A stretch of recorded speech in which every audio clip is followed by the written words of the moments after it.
There is something deliciously familiar about coming back to Singapore. A city whose reputation precedes any arrival. After 2 years of COVID closure, Singapore's reopening itself to the world, and doing so in typical fashion, with vigour and vim. Over the years, I've been coming to Singapore regularly. It's a great place to transit and a superb place to visit in its own right. But I haven't been here for the last 4 years for obvious reasons. So this is a great opportunity for me to reconnect with an old friend. Clean, of course. Safe, fewed out. Affluent, absolutely. It's one of the world's wealthiest nations, and if its previous reputation was perhaps staid, dare I say boring, the movie Crazy Rich Asians put paid to that.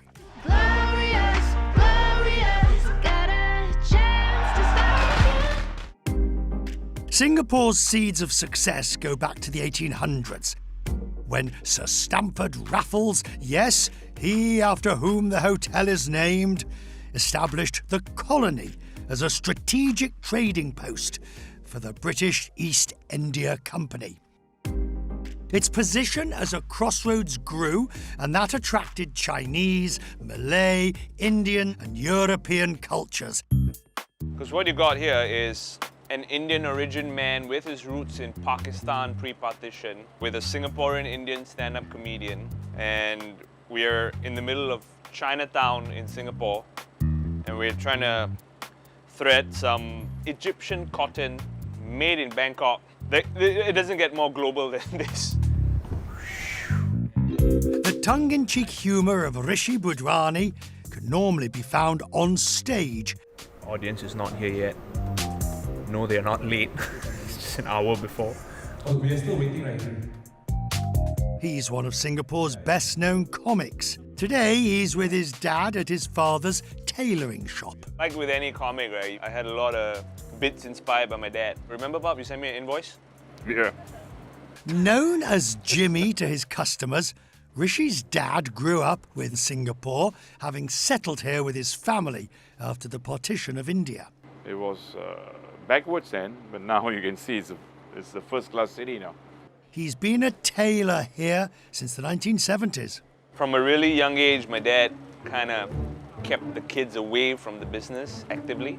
He was like, you know, become a doctor, become a lawyer, become an engineer. And here I am, telling jokes to drunk white people in bars around the world. You must be so proud, Dad. Yeah, I am. Yep. Rishi's dad has heard it before. You're from Singapore, born and bred? Yes, 100%. When people find out that I'm a stand-up comedian in Singapore, there's always these questions like, what? Singapore's got comedy? What? I thought you couldn't even chew gum there.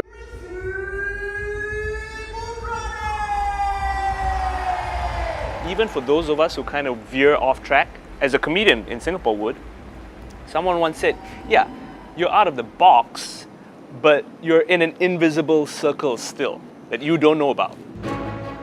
He's talking about Singapore's rules over what can be performed and where. When Singapore separated from Malaysia, becoming independent in 1965, it was small. So the challenges of building a world-class city-state were immense. Lee Kuan Yew transformed the place. The priorities were stability, law and order, and there was a golden thread that ran throughout: economic growth. For a city so open in its trade, it can become prickly when it comes to criticism. I think stand-up comedy being one of the last few bastions of free speech, not just in Singapore, but I believe anywhere around the world, that gives me that kind of freedom to be able to share my thoughts laced with humor. Let me hear you make some noise, everybody! Do not make the mistake of thinking Rishi is a rebel. He is a contradiction like so many brought up here. fiercely loyal to Singapore, warts and all. I love the place. It's home. You know, I'm a kid of the heartlands. I grew up in this little neighborhood called Bedok. I played football under the block. I broke lights, got chased by cops. I feel like it just automatically just muscle. Nice. Okay, good. You want alone? Okay, go. What do you like most about Singapore? Sum it up in one word. It won't be easy words though. I mean, I'm thinking that Singapore's a teenager right now. So it's a little moody. You know, as a teenager, you want your parents to palpably be there but not interfere too much with your lives. Is that the difference between how the younger generation views it versus your grandparents or your parents who were here when the country started? My grandfather got on a ship for 7 days and they took a chance on this little port city, and there was a lot of people like that who had nothing to lose. I think the gratitude that that generation still has is something that people younger than me, like those in their 20s now, will never be able to understand. And like I'm in my 30s, I look at kids today and I'm going like, you don't know how good you have it. Oh, you know what I'm saying? And I shouldn't be saying in my time if I'm 35 or well 38, but you don't have to tell people I'm 38. You just did. Beyond 35, they start casting you differently. What does that make me? I'm 60. And well, see, you do your own show, right? So He said it, not me.